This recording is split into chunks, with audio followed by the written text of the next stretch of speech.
Hey guys, welcome back! Alright, so my collector buddy Matt in town came through for me again, and he sent me this listing. He's like, hey, there is a Virtua Racing for a really good price. $420 in Phoenix, Arizona. And I'm like, the Virtua Racing? That cabinet's huge. The side-by-side, there's no way I could pick that up. He goes, it's the stand-up. And of course, you know, I said I wouldn't really buy anything in the new year. So I called up my buddy Rudy. I was like, hey man. Oh no, what'd you do? The thing weighs a little bit. Yeah, I kind of left out the 430-pound part. It's a little bit of a heavy cabinet, but we can do it. We can put it in your truck. And of course, Rudy's like, hell yeah, man, let's do it.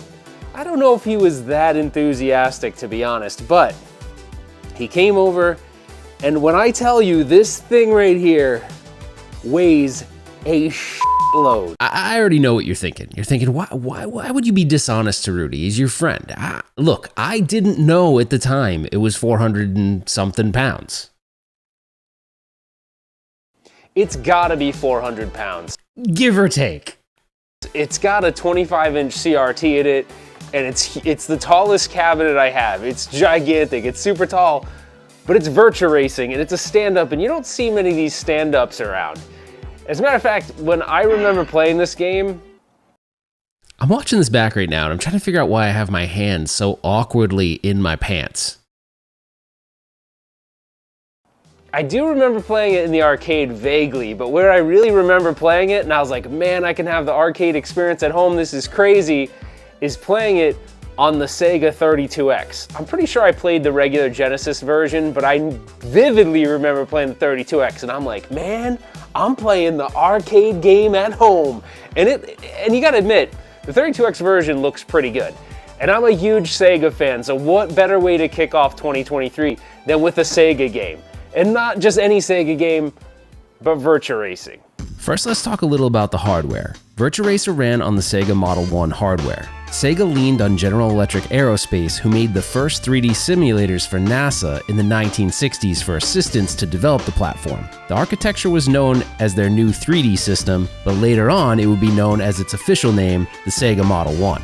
One of the most interesting facts about Virtua Racer is that it was really being written to find out how viable the 3D hardware was. It was never designed to be released, but it was such a success internally that they decided to release it. Unfortunately, seeing it was so expensive to manufacture it, it was never really a financial success for Sega, but it did cement their place in the history books as a leader in 3D arcade technology.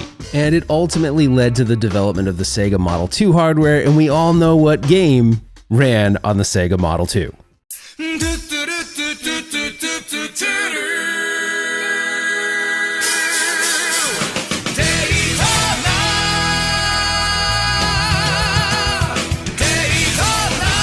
Oh my god, man, enough of the Daytona clip. You've used it in like 3 videos already. Let's get back to the video. This video isn't even about Daytona. It's about Virtua Racing. Let's get back to the video.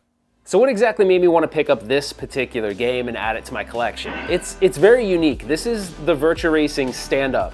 But the thing that's cool about it is it has this seat that I'm sitting on, and this seat can be removed, so it just slides underneath, but you can remove it so you can reduce the footprint of this game. So for my garage, I'm probably gonna put this aside, and if I want to use it, I'll use it, but I'll probably just have it as a stand-up, which is cool, because if you were an arcade owner, and you were limited on space, this would be a good one to stick in the corner with a couple other ones, network them, and have a really cool little racing setup.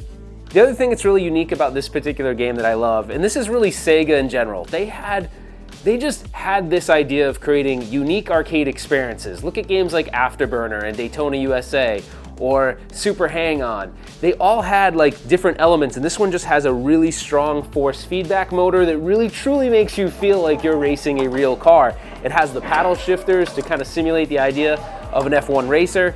I prefer to use it with the paddle shifters, but you can do it automatic as well, and that would be the default setting. The other thing that's really cool is they deployed this VR option, which actually changes the vantage point of the race. So where the camera is to your car.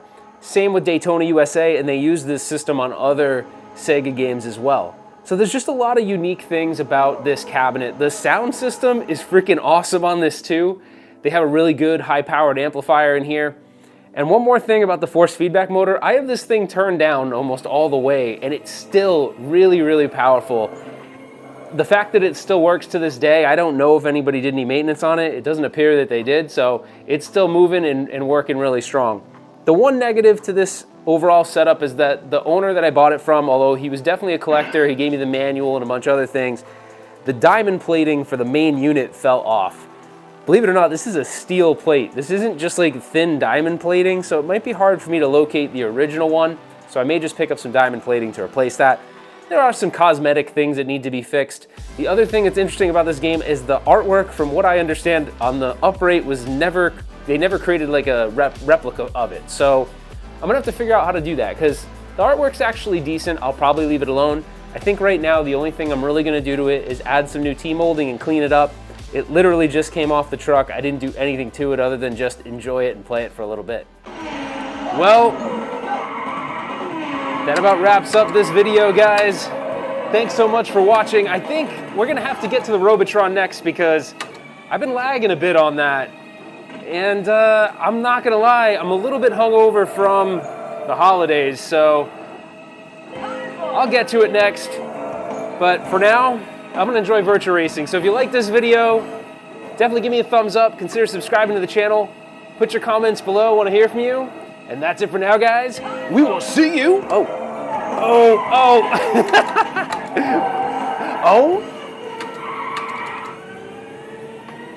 The next one.